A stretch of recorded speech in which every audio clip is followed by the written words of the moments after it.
All right, people, you know that sound. It is the Unfiltered Band. It means another episode of Unfiltered. October Unfiltered this time, coming your way right here and now. We're live on Twitter as well here on a Tuesday on my YouTube channel and the YouTube channel for Believe. That's BLEAV, courtesy of the Believe Network. We, and courtesy of Bet Online, bring you October Unfiltered. You could jump on board the Unfiltered Revolution at all times at Casey Stern, then get in the Twitter bio. Click, get on the YouTube channel, like, subscribe, watch the videos, and connect with me throughout the course of the season, the off season. Of course, we are predominantly on the baseball side here, and certainly on October Unfiltered. We've got a lot today. Joined us yesterday. You know, we'll be here with live guests throughout the course of the postseason. Tomorrow, doubleheader. So we will be off tomorrow here from the live version, but return live on Thursday, and then throughout on a daily basis, the weekdays and whatnot on the weekends as well during some of these big games in the LCS and the World Series. You'll be able to find us live at noon Eastern time. Of course, welcome as well if you're listening on Apple, Spotify, everywhere where you get your podcasts. Had a fun show yesterday. If you missed it, you can go back, catch up on that, especially if you're looking for a preview of tonight's game one for the NLCS. We began that yesterday. We'll have more of that coming up here live on this show this afternoon. Guest coming up on this program. Very happy to have a friend and a former teammate over at MLB Network Radio, my buddy Mike Stanton, former longtime reliever and a very successful one in the postseason for the New York Yankees. He, one of the hosts of Believe in the Bronx, will join me, also covers the Astros. So two birds, one stone there. One of the great minds in the game and great people. And, of course, everybody knows of the battle he had behind the scenes this year. We're all rooting for him. He's just such a quality dude. My guy, Buck Martinez, the Silver Fox, will join me on the show coming up here at 12:20 Eastern, about 20 minutes time. And very excited to have from Believe in Atlanta. He's not as excited, I'm sure, after what happened to the Braves, to talk about the layoff and to get his perspective on what he saw from the Phillies as they entered the series against the Padres.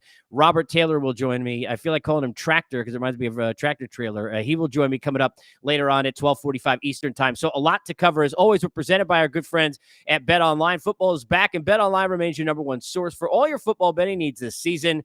Latest odds, matchup info, player news, and game trends is your continued source for all sports wagering info. BetOnline's got live betting, free contests, live scores, and giveaways all season long. It's always the fastest and the easiest way to bet all your favorite sports and events: MLB, MMA, tennis, boxing, even golf. Head over to betonline.ag. That's betonline.ag to join. Get your 100% welcome bonus with your first deposit. Make sure to use the promo code BELIEVE. Again, that's BLEAV to receive your rewards. You got to believe. BetOnline is the place to go because BetOnline is where the game starts. We get started with this, and that is something that never started yesterday, and that is the game that was rained out, Game 5 of the ALDS between the Guardians and Yankees. They will get going just after 4 o'clock Eastern time. First pitch in New York today, and it will still be Aaron Savali who will go on the Guardian side. It'll be Nestor Cortez now for the Yankees. I have seen this and covering this in the past where rainouts are a factor, and I've seen it when there's been no rain. And one of the things we'll talk about with Mike Stanton is what happened yesterday, and a lot of the fans I know very upset. Brian Cashman, among others, talking about it. You would hope maybe concessions get some. I haven't seen anything yet, but maybe, I don't know if you could do half price parking, but if there's something you could do for the concessions for the same people who, after waiting all those hours and spending all that money for you while they waited in the rain and then sitting in that traffic. I was reading reports, people out of the parking garage still at midnight last night. For those people to come back this afternoon and turn around, take off work, you would hope that Yankee Stadium will do them, some solid work and get them some kind of a discount on something. There's got to be something you could do for them. It's a terrible spot. But from the baseball standpoint, you always think about who the rainouts affect. One that stands out to me probably more than any that I've covered in my 20 years doing this. You go back to when the Texas Rangers played against the St. Louis Cardinals in the World Series. And Chris Carpenter was, at that time, a dominant dude. He was a bad man. This was a guy you did not want to face. And there was a rainout. I think it was in Game 6 at the time. And there was a question whether it was going to be Derek Holland or Matt Harrison on the other side. And after pitching brilliantly earlier in the series with the hand on the shoulder from Wash, now part of that Braves staff, Holland, Dutch Oven himself on Twitter, is a great follow, by the way, does not get the nod. It's Harrison in that Game 7. And because of the rainout before Game 7, Chris Carpenter was able to turn around to pitch that game on short rest. And I'm not going to say that was the only reason, but it certainly was one of the reasons that the Cardinals won that World Series. These things happen. And a lot of times what happens in that case, I remember I was doing a 3-hour pregame show before we got started. And I remember discussing, and we had at the time I was on MLB Network Radio, Jim Duquette and Jim Bowden were with me. And our producer at the time, shout out to my guy, Jacob Stevens Kittner, we had as our weatherman who was standing in the middle of the field. There was no rain. It never rained. It got rained out and it never rained. And that game getting pushed might have changed the entire landscape of what happened in that World Series. Now, we've seen other rain scenarios. Speaking of the Guardians, when they were the Indians, go back to Rajai Davis and the rain delay. One of the craziest things I have ever experienced and ever witnessed from a behind-the-scenes standpoint in this sport, people, was standing in that well from the 8th inning on in that game, waiting to go on the field in that World Series with the Cubs. And at the time, Joe Torre working in the league office and in the umpire room right there, Joe Torre walking with Chris Antonetti and Theo Epstein in the middle of that kind of game to discuss whether or not the rain delay was going to be too long and they wouldn't be able to get things going. As we get going, and welcome in my guy, Mike Stanton, who is so good to see. It's so long time no speak. What's up, buddy? How you doing, man? Casey, man, it has been a long time, dude. It's good to see you, my friend. It's good to see you too. So I was just talking about, and let's talk rain. I was given a couple of scenarios that stood out to me. One was I remember covering the World Series where Chris Carpenter was able, after rain out, to come back on short rest in a Game 7 and beat the Rangers with the Cardinals. And, of course, the rain delay with the Guardians, at the time the Indians, with Rajai Davis with the homer, where they weren't sure whether or not they would continue the game the next day. Right. We wonder who it's going to affect. Let's start here. Having Nestor Cortes, who would have been a factor yesterday, now be a factor to start the game. How beneficial is that of a change for the Yankees here after that rain out yesterday? You know, I was talking with Pete Caldera last night on our podcast, I believe, in the Bronx. Shameless plug there. No, please do. I keep saying you got to believe as much as I can. BLEAV. That's right. Go ahead. You know, I really think that this actually swings things a little closer to the Yankees side, because I felt like for the Guardians, you know, they had the absolute hammer as far as the bullpen is concerned. You know, the Yankees bullpen, there's a lot of questions. They were used the night before. Guys like Clay Holmes, you know, where earlier in the series, they didn't want to use him because they didn't want to go back to back, didn't want to put him at risk, didn't really understand that. But especially since he said he was good to go. But now they have rest. And now you get to bring Nestor Cortes back on short rest, which the style of pitcher he is, I don't think it's that big of a deal. You know, this isn't a guy that's out there trying to throw 100 miles an hour. He's sinking the ball, sinking the ball, cutting the ball, changing speeds. And I think now the only caveat here is I don't think he's going to be able to go nearly as deep in the game as you would like him to go. But, you know, then you have Shane Bieber on the other side coming back, another guy, not a flamethrower, but, you know, Bieber's coming off of injury. You know, it's been a little bit more question mark. They weren't even sure. I mean, Tito had actually said that Bieber they're going to start Savali today. Right. Yeah. Right. Now, he changed his mind last night, and I understand why, because it's Shane Bieber. When this guy's right, he's one of the best pitchers on the planet. So, you know, it's going to be fascinating to see. I still give the edge in the bullpen category to the Guardians, but that gap was shortened quite a bit. Yeah, so yesterday before the game, Tito had said that even with the day delay, he wouldn't start Bieber. They left it TBD. It just was recently announced it will be Savali today. Still, who's going to make the start? And I want to talk about this because I want to get back to Clay Holmes and discuss, because the communication from a reliever, and you could speak to this better than anybody about how important that is. As I'm sure you have great memories and also some terrible ones in your career of managers that you've had, I'm sure, who didn't understand the communication, right? Of that, what we used to call it's a family show, but the dry hump, if you will, of how many times guys go back and forth. Mm-hmm. This is, and I love Booney, but this is not the home situation, which is bad and looks bad, which we'll get to. This is Tito cares about his kids, and Bieber had the injury, was out for a long period of time, and he wants to be careful with him. And I think because of that, he's going to try and delay him. So if they get a big lead, then he doesn't have to go to him and use him. I don't think it's about game one. I think it's more about they just feel like they don't want Bieber to go out there and throw too hard, because he can't. A guy like that, you know this more than me, can't go other than max effort. And I Right. don't think Bieber has more than 2 or 3 innings in him. That being said, you know as well as I do, Bieber's probably knocking on Tito's head saying, "What the hell? Give me the ball." How about that scenario this afternoon where Tito says, "Hey, look, he's thinking a player and not the game and thinking about the player's health. Which way do you go on this if you're Bieber, who wants to pitch this game?" It's a dilemma either way, and here's what I understand what Major League Baseball does now, and this is all organizations. This isn't just the Guardians or the Yankees or any. It's all organizations. They really are trying to protect the pitchers, well, from themselves, because every pitcher, and I was guilty many times that I was on the field that I probably shouldn't have been on the field. And why I was on the field was because I was hard headed and I wanted the ball. But every time a pitcher takes the mound, you're at risk. Whether you're healthy or not, whether you're rested or you're overused, you're still at risk. Throwing a ball overhand is not the way God created us. That's why our joints break. That's why things happen. But if there was ever a time that you were going to put somebody, we'll call it at risk, is in a situation like this, that the season is on the line, and that so the way it works right now, what the player says almost is irrelevant. It almost doesn't matter, just simply because a lot of the information that these organizations get, it's coming from upstairs, it's coming from the analytics department, it's coming from their medical department. Say, well, the stats say right here he shouldn't pitch tonight, so he's not going to pitch tonight. Well, I mean, when you lose tonight, you got months and months and months of rest. This would be the time. If you're not going to put somebody, if you're not going to use somebody more than you want to in this situation, then what are we doing here? What's the deal? I agree with that. I would say this, being fair, that you go, and I know it's a different situation, Mike. You go to the Tua scenario that we all know about, right, with the concussion, and you have to play. You got to get players out of their own way. Players want to play. They want to pitch.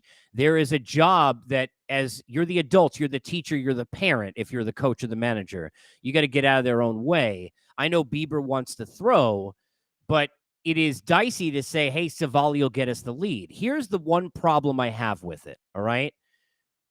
Yes, if you don't have to use Bieber, let's say Savali, let's say he gives you 3 innings, right? Best case scenario for Tito is it's 2-2 after 3 innings. Neither guy's great. Now my bullpen, right? Even though it's to your point, you're right. It's not as much a difference, still a big difference in his favor, right? And maybe I go to Bieber for an inning, but maybe I don't have to. Maybe now with Karinchak, I could bring everybody back for 6 outs, and I'll worry about game 1 and ask Bieber then on rest to just go, right? Right. But the dicey part, and here's where I ask you if this makes sense. If you're going in saying Bieber's going to pitch 2 innings for me, then he should start the game. Right? Sure. Yeah, no doubt at all. No, I think that is absolutely true. But the one thing we do know about, when you look at the 2 managers in this situation, Booney is, yes, he's the manager, but I don't know if he makes all the calls completely. I think on the other side, Tito absolutely does. Oh, they trust him to do it all. With all his experience and everything. And I think that, that's where once you can go in with, both of these guys have endless combinations, endless scenarios that are how this game's going to work out. But there still may be a situation that they don't know what's going to happen.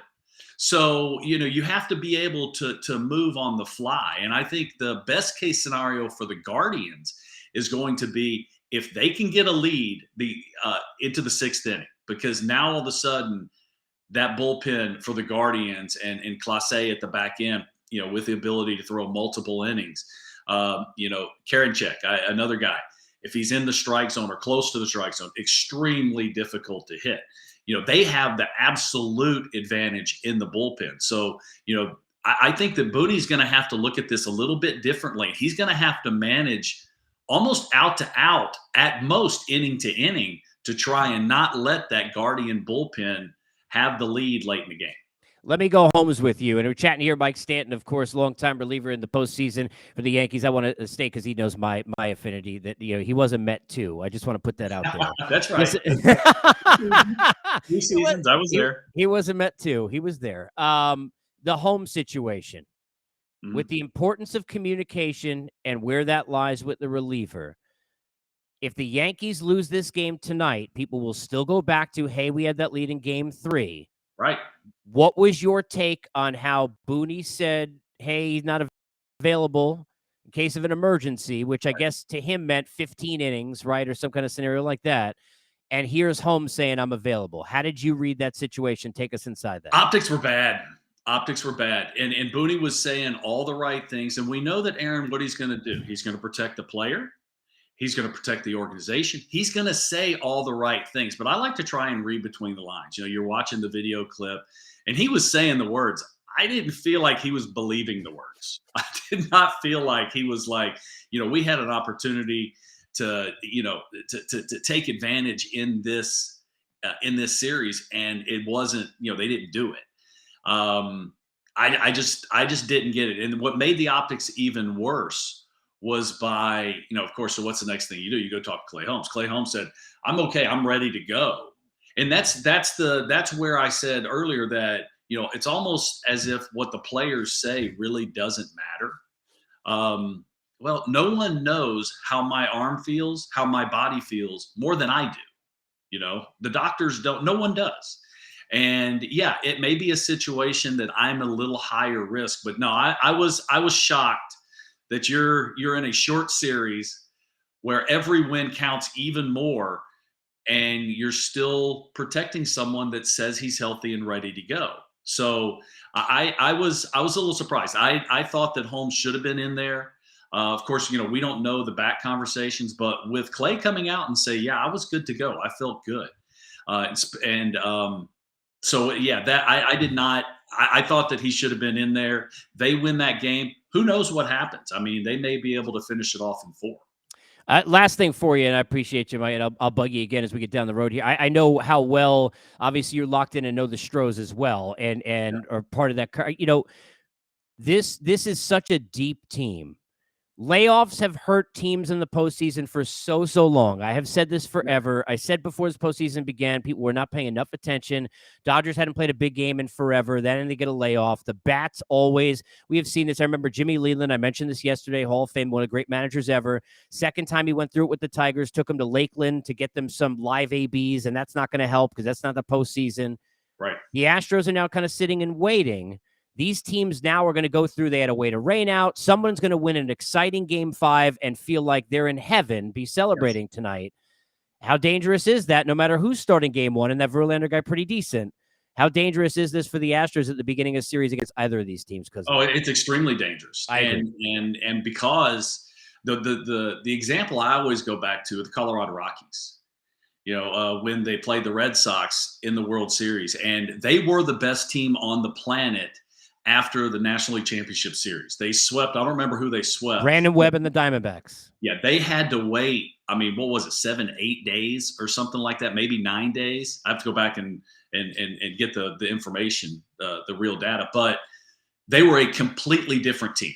They would have beat, if they didn't have the long layoff, I truly believe they would have beat the Red Sox. So the Red Sox came in, and the Rockies, they were half the team they were prior. I mean, the pitching couldn't hit. They couldn't hit. Wasn't there. Couldn't hit. Timing is everything in hitting, and you can practice all you want. You can't duplicate the emotion. You can't duplicate the adrenaline. And so, yeah, it's absolute, because whoever wins tonight, yeah, they're going to be tired, but they're going to be on cloud 9, man. It's going to be pure adrenaline. And then they get, to tell you the truth, I know that we look at the pitching, and that's a huge part of whether you're going to win or not. But turning around and playing on emotion, that is one of the best situations you can have. I mean, so yeah, I think the Astros are going to have to kind of weather that storm, whichever team it is. They're going to have to weather that storm of that adrenaline high that whatever team wins is going to be on come tomorrow. 2 things quickly. I'll let you on. 1, remember, Game 1 against Seattle, that could have been a different story with that same momentum if Alvarez doesn't come through, because it looked like that was the story. And 2, Rockies win 21 out of 22 days down the stretch. Then they beat a Philly team that they were the underdogs, beat them. They took Brandon Webb, Cy Young kind of year, and swept Arizona on the road. And then to your point, other than Matty Holiday, nobody hit. I mean, that was it. They so I'm so there with you. I appreciate you, Mike. I'll bug you next week again. It's good seeing you, buddy. Casey, anytime, my friend. Good seeing you. All right, you too. There he is, Mike Stanton, the great Mike Stanton. As we get more on this layoff and this game here today and managerial decisions and much, much more with my dude, the Silver Fox. There he is. Hello, Buck Martinez. How are you, sir? Well, Casey, how are you today? I'm doing great, my friend. So let me start with that. And I think you heard what Mike and I were talking about with the layoff. How much was that a factor from what you saw, Braves, Dodgers, beginning of the Houston series, Yankees in total? How much should be made of it? Well, it's a big deal, Casey. Simply, as a baseball player, you do things every day. I'm doing those things every day. You lose your edge. I don't know where you've been. And it's just a routine. You can't that. It's just something that has to be normally. And when you have that long layoff, about it with the Tigers, and of course you just talked, and I did that World Series, and we remember that Colorado was just, and they were the best team at that time at the championship series in the National League. So, about it. And look at the Phillies. I mean, the Phillies for their lives to get in, and all of a sudden have the most dangerous lineup of anybody. Yeah, it's fascinating, Buck, because, momentum, they say, is as good as your next day's starter. The rain changed that scenario here. In the Yankees case, Ernesto Cortez gets in, and you don't have to worry about, what innings you'll use him. He gets to start the game, so that changes. For Tito, he's thinking player health over, obviously, we know Bieber is a competitor and wants to pitch. Savali's going to get the start. If they still use Bieber in this game, which they may for an inning or two, should he be starting then, Buck? How do you see this? It's hard to ever question anything with Tito, but how do you see this with Savali and Bieber? I don't think he's going to pitch at all.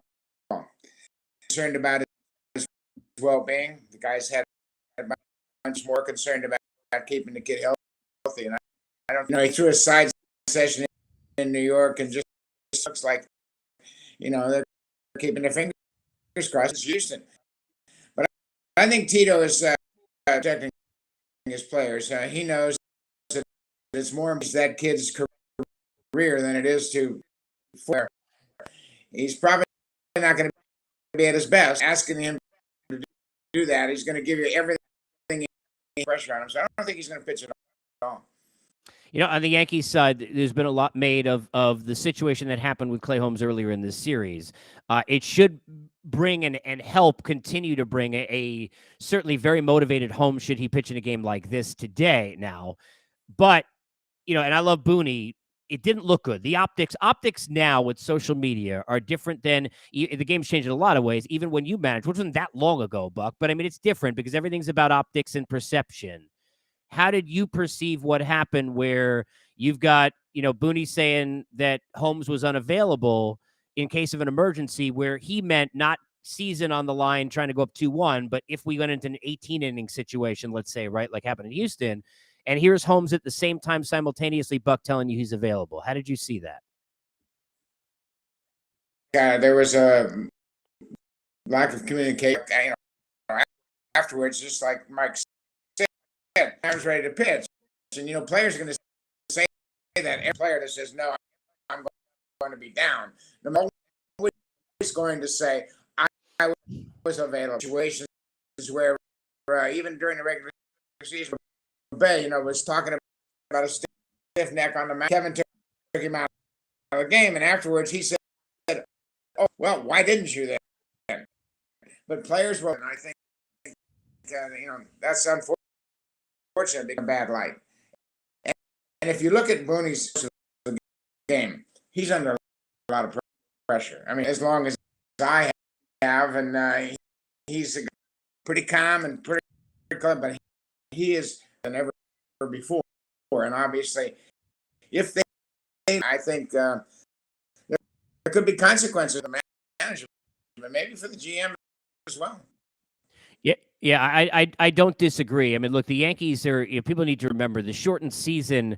Go back a couple of years ago, they were supposed to be, because they were so deep and seemed to be such heavy favorites, Buck, and the Rays took them out, during the year as well. But then Brasso gets Chapman right in the series and they get knocked out. They had another year where Booney wins 100 games, and then the Red Sox not only knock them off, but go deep, and that's a problem. It doesn't, we know the optics of the American League East. That's important, obviously. Not as much maybe to the other Steinbrenners. It would have been to the late George, but still important. When you talk about managing in games like this, how important is feel, even in an analytical world that we're in, Buck? Because we're seeing managers, Bomel is, I'm not saying that Dusty, Buck Showalter, they don't use analytics. They do. But we're seeing a lot of success from managers who just know the game, and they understand the way the game is played and the way it works. How much does feel still need to be paid attention to for managers in these spots, even with all the numbers? Feel is everything. A little bit when they made the move with Gosman and took him out, turned Santana around. When you look at Santana batting right-handed, but he didn't have as much at bat. He just missed hitting a home and was dealing right there. Why don't analytics will suggest, he's almost hit a home run last time, so he's a much better right-handed hitter. Not with as much, doesn't face that many lefties, obviously. Lefty and 3 home runs is right. He hits a 3 huge. And I think when you look at Tito, he's won that game in Cleveland late in the game. It was just base hit, fence. Ramirez, this little fly ball to the shortstop position. I mean, it would have been a rude way, but I think feel is everything. Blake Snell getting taken out of the game against the game against Houston, and all those things. Dusty has feel. Tito Francona has the feel in his postseason and still trust their. The Toronto Blue Jays had, even though the expectations can make a season not look like it's as good as it is, right? They had a very good season. You can't look at it as a bad season, even though Jays fans had such high expectations, right? However, for them to get in and then lose in the way that they did, and I know you're with them every day during the season, we say character building, and we try and find that like in a loss, right? Like for a young group. Is there something to that for those young players who are going to be together in this core, Buck, for a long time, that this could be something that they can learn from and use and look back on? How do you try and turn what happened into some sort of, not a positive, but some kind of, Nelson Mandela, one of my favorite quotes ever, is he said, "I don't lose, I learn." How do the Jays learn from this? And I can speak, and they're both related to the Kansas City Royals in the early 70s and couldn't beat them. And then we were chasing the Yankees in 76 later on, and then began a run. It is about character. It is, but we won't know to see them next year and to see how they. It was a devastating loss. When you're a 5th inning and you think, okay, making plans and you should win, and then pass and runs like in the game, something they hadn't done much. It was a tough loss, but once again, in the playoffs, base hit, put the ball in play, and if you don't have late in the game, you're going to lose. About the Blue Jays at the trade deadline and their bullpen, and it proved to be game 2, and they finally decisive game.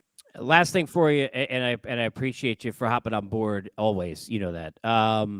When you sit here and you look at a game 5 situation like we've got now, with the Yankees and the Guardians. Everybody's going to look at bullpen decisions and things like that. Is there a player that you key on the everybody looks at Aaron Judge, but is this a time where, hey, Giancarlo Stanton, right? Anthony Rizzo, somebody got to help him out. I mean, everybody's going to look back at this, obviously, and say, this is what happens when you have the kind of season he does, Buck, right? The other team saying, don't let him beat me. The Yankee fans saying, this is the guy who's supposed to do it. Outside of Aaron Judge, how are you looking at this Yankee lineup heading into Game 5 in terms of who needs to step up?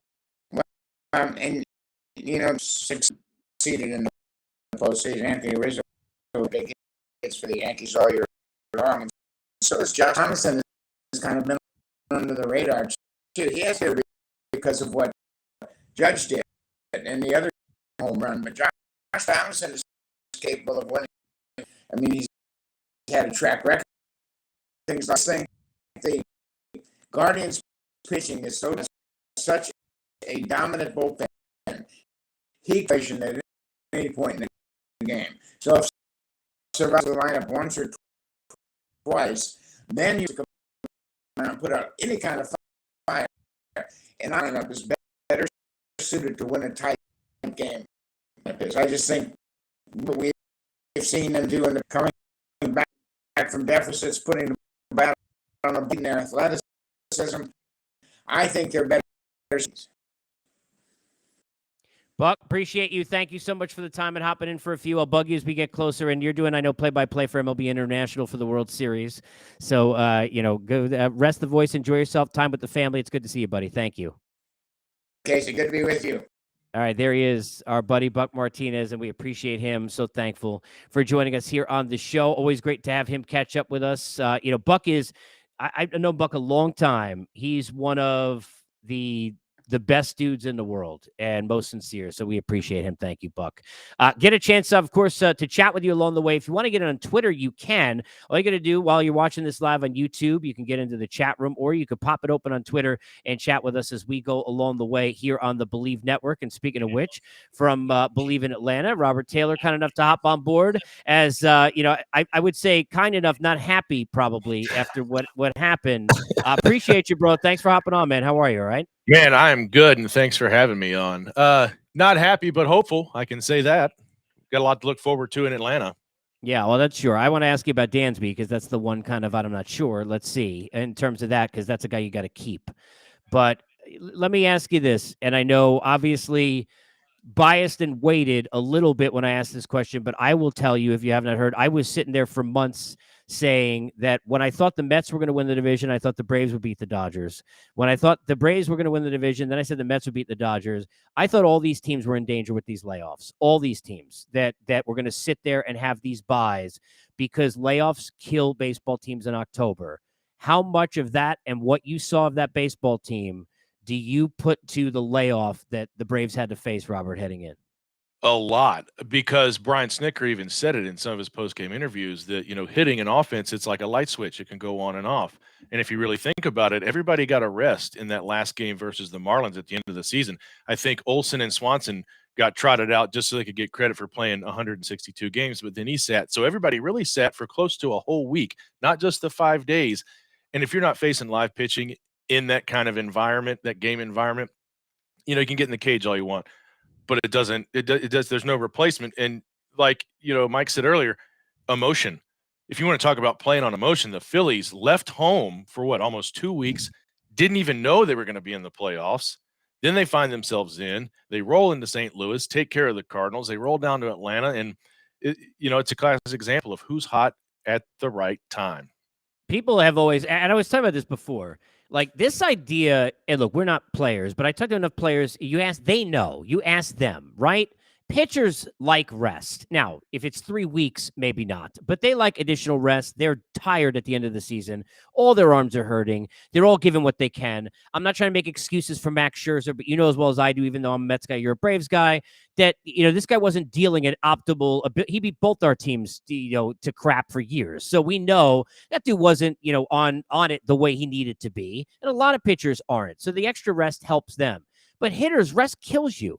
because you can't simulate. I was mentioning it before. It's ironic because it's the one that always stood out to me. I remember talking to the Tigers staff. The second time they dealt with that layoff, and it happened to them twice. The second time they swept the Yankees was the year that A-Rod was benched by Girardi. The Tigers never trailed in the series.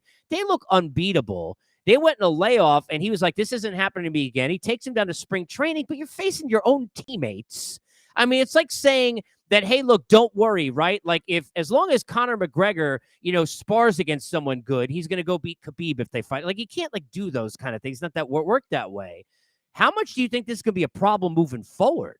Because that's what I'm thinking, man. I'm like, okay, how are you going to fix this? You're trying to give an advantage, Robert, right, to the teams that win a division, but you don't want to overreact after 1 year. But are we going to sit here, you and I, we're going to battle for the division again next year? Are we going to say, hey, you take it? I don't want it? You know what I mean? How are we going to fix this?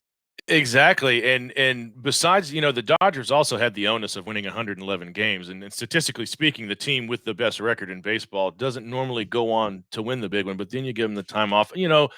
On social media and Twitter, people have suggested maybe the wild card is just a 1-game play-in instead of a 3-game series. But we all know MLB is a business. It's about money and advertising, and 3 games are better than 1. I don't know how you do it, because I was on my podcast earlier this morning and I talked about it. Just like you said, are people going to be pulling back and saying, hey, we don't want that? Because Brian Snitker thought they needed it. His pitchers obviously did, but then we saw Max Fried come out still recovering from the flu, so the rest didn't help him. Spencer Strider, way too much rest, and he was rusty. So I don't know. MLB is going to have to take a long look at that, and I don't know, do they change it this year? But you have to think, and it'll be interesting to see what happens with the Astros, like you were saying. If we see this trend, then somebody somewhere is going, owners, players alike, are going to say, okay, come on. Now there's a little bit of an unfair advantage here that teams get to roll right in and keep going, as opposed to guys having time off.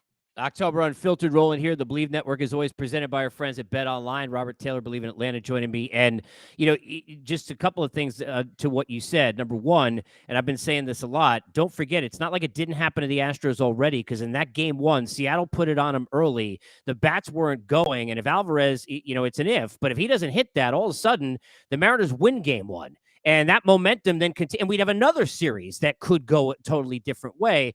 And to your point, as I mentioned with Mike, now they're going to deal with a layoff here. And the rainout, to me, makes it even harder for that game 1 for Houston, because someone's going to win in a crazy way this afternoon and roll right into a team. And yeah, it's Verlander, but we've seen him get hit in the postseason. It's happened before, and I love him. He's a great player. It's happened to him before. So, let's not forget, Pujols got him, twice? Sandoval in a World Series. So this has happened. We'll see what occurs. I want to ask you this on Dansby quickly, because I'm a huge fan of him as a player, right? Taking the Mets stuff out of it. I've used this comp. I've talked about it with guys I know that cover the Braves, like Mark Bowman. He is so Chase Utley to me, and I mean that complimentary, in terms of he's a gamer. He is always the guy up in a big spot who does everything that you need. They've saved a lot of money, Robert, on these contracts, okay? A lot. I know they've spent, but they've saved a ton of money. At worst, if they don't give him the highest offer, how pissed off will you be?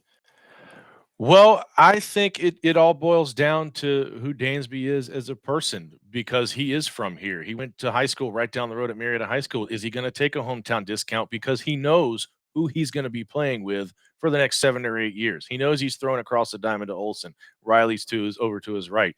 He knows what he's got here. He knows the culture here. He's comfortable here. And Chipper Jones even said it during the Freddie Freeman saga. He says, if you want to play in Atlanta, you play in Atlanta. You maybe take a little less to stay somewhere where you're happy and you know what you've got. So you got to take that into account. Also, too, it's another one of those things where Dansby says he wants to be here. AA says he's a glue guy and he wants him here. Is it lessons learned with Casey Close and Excel management? Or are we going to go through another one of those things where he starts? I've heard the Cubs and the Giants thrown around some.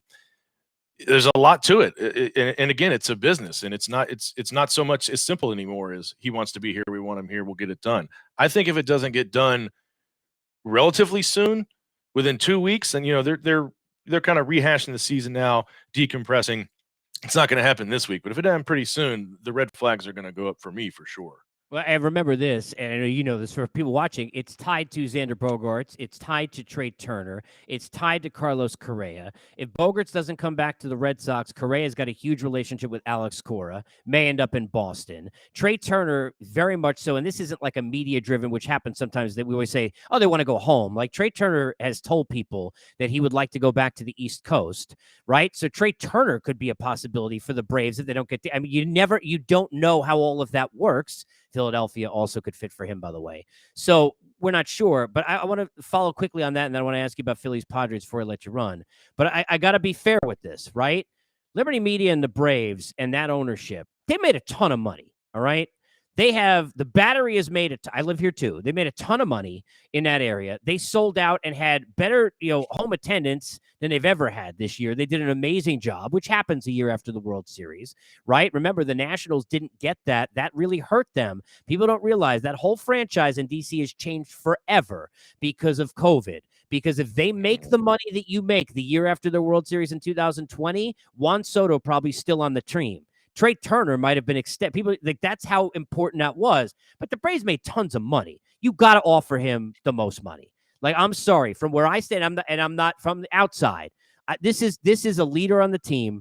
This is a guy who, if you ask me, would I rather have Dansby on the team moving forward, or other than Acuna at his top health?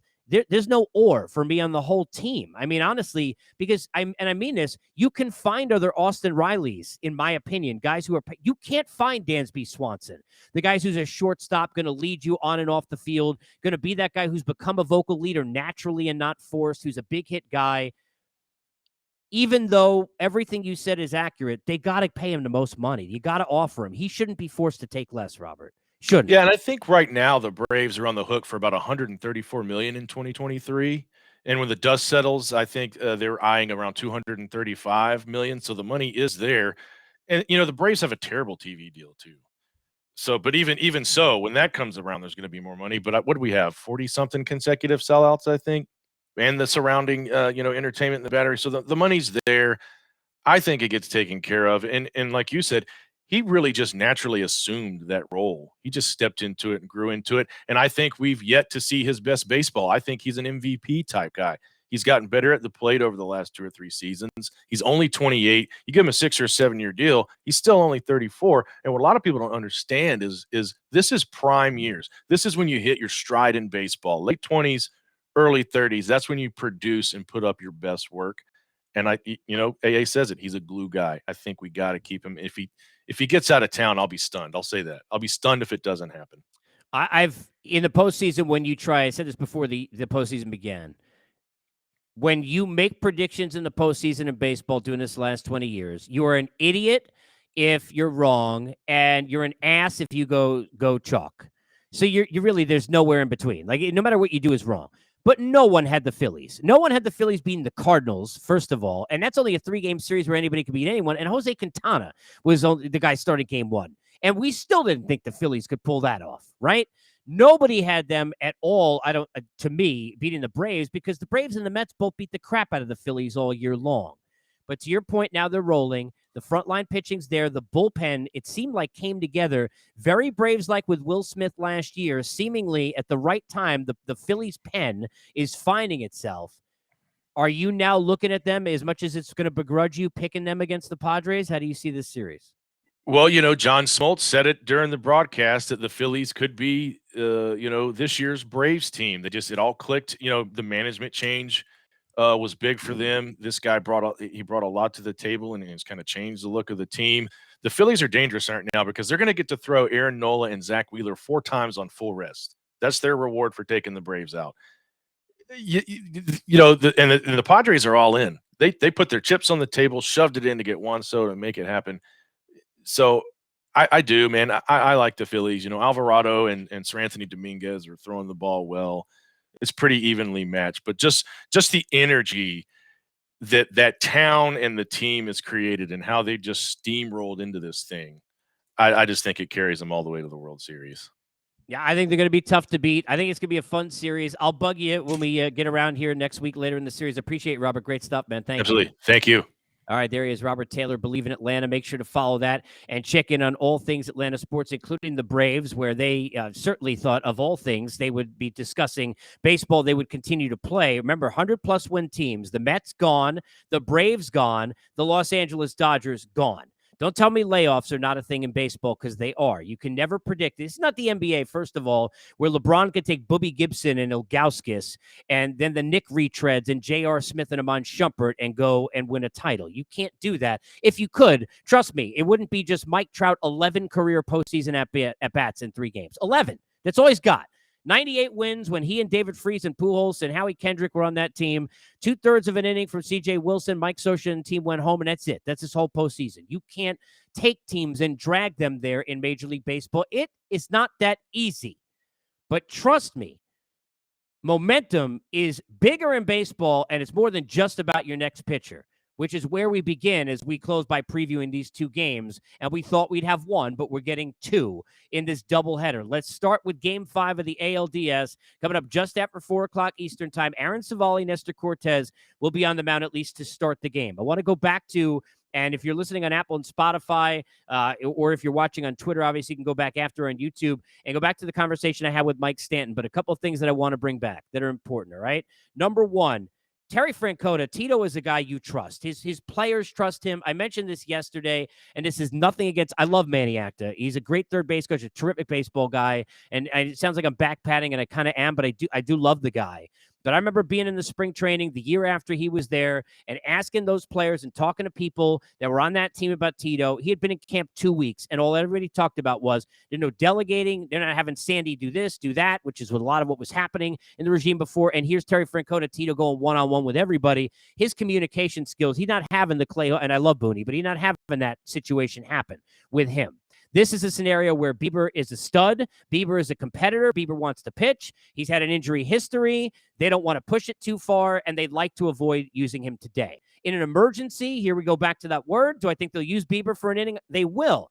But that's where the question lies. If you're going to say Bieber's unavailable, right, which you don't have to tell us, but you got to tell him, go back to the Holmes and Booney thing, right? If you're going to say he's unavailable and cannot be used, can't be touched, I feel like in A Few Good Men, my favorite movie.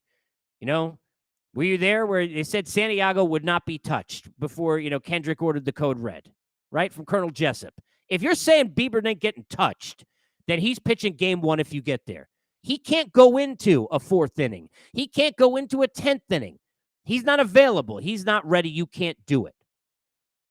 Where the questions come in is if he is going to be available and he could possibly be the guy behind Savali, that's where I question even Tito when I ask, why not start him? If you're going to use Bieber in the 3rd and the 4th inning, why not use him in 1 and 2? If he goes in the 1st inning and the Yankees put 3 up on Cortez, maybe you say, okay, well now, look, give me 1 more inning and we'll just turn it around because Karinchak and all the guys they have down there in Class A, they'll all give me 6 outs. I can go 5 innings with these dudes if I want. The Yankees can't say that. The Yankees don't have that. The Yankees are mixing, matching, and they're mixing and matching a hell of a lot of prayer to get through that. That's why the Yankees, look at it, in a 7-game series, they're not beating Houston, and Cleveland's not going to do it either, by the way. But I'm just saying, even though I think the Astros could lose game 1 because of this layoff, and I do think that's a thing. But I think eventually that depth of Houston is just too large. I mean, look what they did in that 18-inning game. Garcia going through 6 frames is stupid. The kind of pitching they have and their depth in everything. They got answers. Houston's got answers in the roster for everything. Yankees don't have that. But the Guardians do in their bullpen. But if Bieber is going to go and be the second pitcher out, why wouldn't he be the first?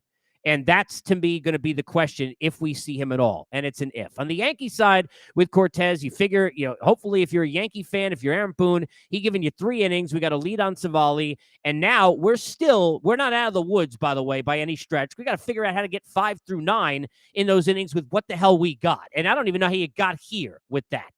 They're going to have to figure it out. And Tyone, does he fit in and where? And how are they going to use Holmes? And how many outs can Holmes go? Can we go from, hey, the emergency situation to, is he giving you 5 outs? Is he giving you 6 if he has to? They don't have that many guys that you trust. They don't have what Tito has. But I agree with what Mike Stanton said and go back to it in the conversation because he's right.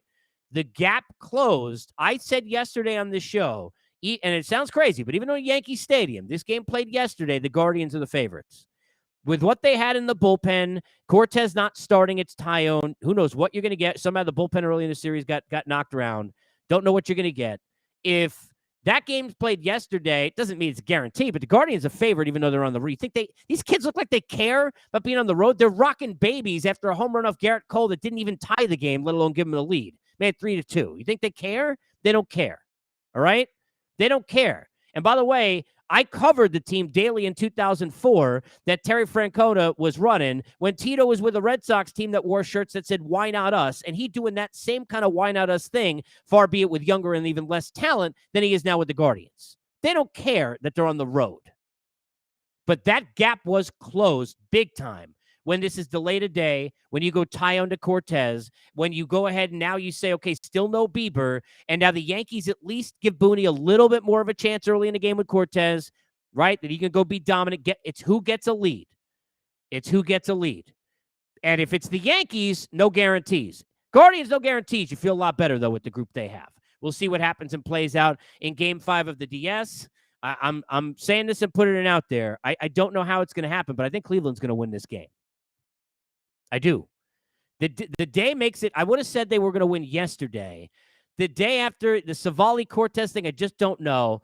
There's something about, and I go to what Buck said, and I mean this. Booney is.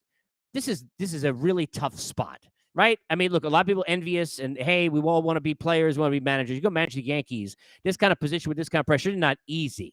Not. Well, you don't have, Chapman can't even show up to do drills to get on the roster. I mean, there's a lot of stuff going against him. I get it. And you're at Yankee Stadium. I get it. But there's something about the Guardians just don't give a crap that's going to play into this. And the fundamentals and the way that they seem to find a way, I still think the Yankees are in trouble in this game. We'll see. The other side of the National League, you get Game 1. And this is a totally different scenario because you get two teams that, because they were able to end their series and because they were able to put it on the teams that they played, right? They get into a scenario where they get some extra rest. So now you get Zach Wheeler and Yu Darvish, who are the pitchers you want on the hill on both sides.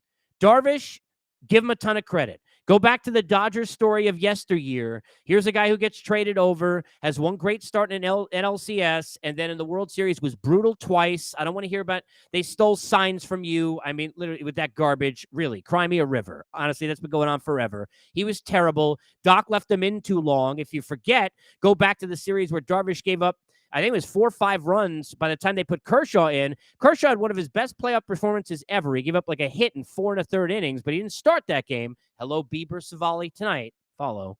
Even though I don't think Bieber can go that long. But Yu Darvish, by the time he got pulled, there wasn't enough urgency from Dave Roberts in that spot, and you're down 5-0. Darvish has proven himself in big spots down the stretch of this season. Pitcher of the month in September for this team. He was great down the stretch. He was great in the postseason, the series against the Mets. Now he gets a chance to sit there after pitching again, going through the Dodgers to continue now in an NLCS with this team with San Diego as they're set up again with the arms that they have. And we know obviously what you get out of Snell, at least for 5 innings or so, and Musgrove, who's been brilliant. The Padres bullpen is set up. Hader is back to being the Hader that you want. Bo Mel and that group did a great job figuring him out as they went along in terms of not overusing him. He's been way more successful. That confidence, that swag that he has, which is what was missing when he came over from that deal with the Brewers, is back.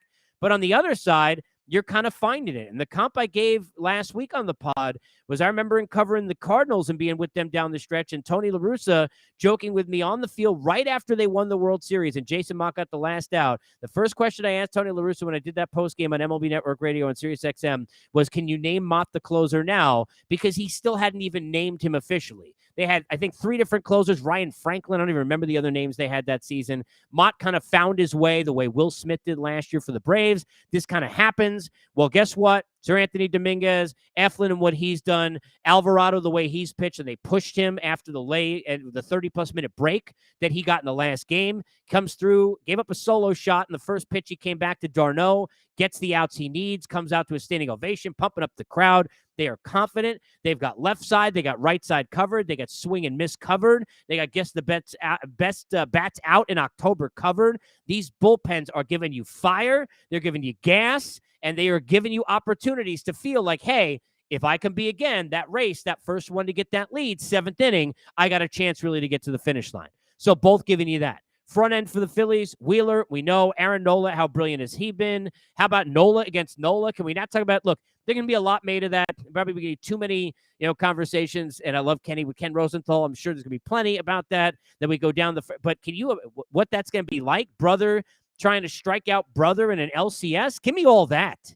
Give me all. These guys are arguing over Madden years ago, right? Throwing controllers at each other, playing Street Fighter. Give me all that.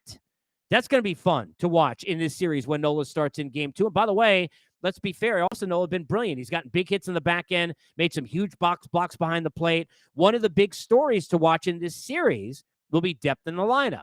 The Phillies have really shown that they've gotten, look, Castellanos, you could turn that season around the way Trent Grisham has, right?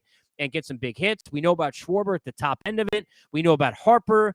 But at the bottom end, can they continue to get some of those hits out of those spark plugs, the way the Stotts and some of the other guys have been on the Phillies side, where on the Padres side, their bottom of their lineup has been absolutely fantastic. Great in the Mets series, great in the Dodgers series, great again. I mean, look, Scherzer, hi. Look what the Padres have faced, right? And albeit, ironically, the guy who shut them down the most of anybody they faced left after 86 pitches, and Tyler Anderson, after he said that he could have gone 5 more innings, which probably was a little stretch, but you get the point. I think this is a long series between the Phillies and the Padres. I think they're very much mirror images of themselves. The stars got to come to play like they have so far. The Harpers. How about Harper Soto, by the way? I mean, here are two guys. I mean, that torch was passed. Harper then off the team. Soto sitting there at 19 years old, right? Bumpy roads to beautiful places. If you're a Nationals fan, this is like it's an ever-loving nightmare watching Harper and Soto go against each other. I mean, you imagine the madness of that, by the way. But that's kind of fun. The Manny Machado thing needs to be brought up. I said this to Mark Feinsand yesterday. I don't know Manny Machado well, but in covering this sport and talking to people around the teams he's been on, talking to him a number of times, always kind of struck you as a really talented player who just kind of either didn't want it or didn't get it when it came to those other things between the leadership margins that you want. It's why you had you stepping on guys' hands and I'm not going to hustle. The situation that he went through when he was a Dodger after, by the way, mind you, he had a huge home run to help them win that series against the Brewers in 7 games before he gets to the World Series. It doesn't go as well. Is he a guy who plays hurt? Is he a guy you can trust? All of those things have been answered. And ironically, I think after Mr. Pinworm kind of became a problem with Fernando Tatis Jr., it seemed like Machado was like, I've had enough of this crap. And as much as everybody talks about Juan Soto, and they should, he's one of the greatest players in the land. Everybody talks about Soto, which I think you'll get even more so of in this series, starting to find himself. We saw a couple of huge hits in the last round. He's one of the best hitters on the planet. Manny Machado's been the best player on this team. Manny Machado, even with Tatis, who wasn't there, and now Soto, who is, Manny Machado's the star of the San Diego Padres right now, and don't tell me otherwise. This guy's the face of the franchise. This is a guy who is paid that way. People say, well, you don't want to win if you're taking, first of all, I don't know Charlie Sheen, but what's more winning than getting paid $300 million to hang out in San Diego? Have you ever been there? It's like my favorite city in the country. Like, the weather's perfect. Right now, it's in Atlanta. It's 35 degrees this morning. For what reason? I have no idea. Like, you're not winning more than you're winning, getting paid $300 million to go play in San Diego. But people were giving Manny Machado crap, saying he wasn't going to win. But guess what? He was a great player who's become a winner. And he's turned himself into a leader and a winner. I think Bob Melvin, Bo Mel has helped him. I think kind of what he's gone through has helped him. I think the fact that without Tatis there, people looked at it and said, okay, Manny, this is your team. It's your show now. And he's been able to kind of take the reins of that. As they've lost other guys. And Bo Mel has, look, again, this is the credit to Dusty Baker, Bob Melvin. These are guys who are lifers Brian Snitker, Buck Showalter. I understand 2 of those guys got knocked up. We're talking about postseason. It's still a pretty good thing, right? Snit winning it last year. These are guys who understand baseball players and the mentality from being around it so long. They put that onus on Manny and they gave him the ship, and he has done what he's needed to, and he deserves a ton of credit for it. I think in this series, though, something about the streets of Philadelphia right now and something going on where it's just going to be this crazy story where the Philadelphia Phillies, for whatever reason, didn't even look like they could beat the Cardinals and suddenly somehow may be on their way to getting to a World Series. I'm going to take the Phillies. I think this one's going 7. This will all begin tonight. Again, Wheeler on the mound for the nightcap. This one coming up on just after 8 o'clock Eastern time, first pitch on FS1. You get the Padres and Yu Darvish, and what a scene that's going to be in San Diego. Love both those cities getting a chance here. And the one that's going to be the lead up, how about for all the marbles? I mean, what a baseball day this is. Yankee Stadium, Nestor Cortez will get the start. Aaron Savali will get the start. We'll see if we get Bieber, where it goes from there. Guardians and Yankees, that one on TBS, my old friends, coming up just after 4 o'clock Eastern time. You could follow us at Unfiltered. Remember, join the Unfiltered revolution. Unfiltered and October Unfiltered, presented by our good friends on Bet Online. You can join on Twitter, get on board, get in the bio, get on the YouTube channel or Believe's, follow all the coverage and all the things that we've got going here on the Believe Network. I will be back with you live coming up on Thursday and every day at noon throughout the course of the postseason. You'll be able to find us right here. We got plenty in terms of guests coming up the rest of the week. Our thanks today to Mike Stanton, Buck Martinez, and Robert Taylor for joining us. Really appreciate them. Got a fun week that's planned for you along the way where we've got all sorts of guests that are suited up for us. Borna Nazari does a great job believing Chargers with Lorenzo Neal will join me coming up on Thursday. Talk about San Diego, and we'll cap Padres first couple of games of the series. My buddy John Gibbons, who's one of the funniest and best people on the planet, longtime manager of the Jays, who now has his own podcast. He will join me on Thursday. We've got all sorts of others as well. You can keep it locked in with us at the Believe Network and, of course, the Unfiltered Revolution at Casey Stern. Thanks to everybody who put this together. Enjoy the baseball and the double dip, and may the best team win, even though it seems to never work out that way. I'll see you guys on Thursday at noon Eastern.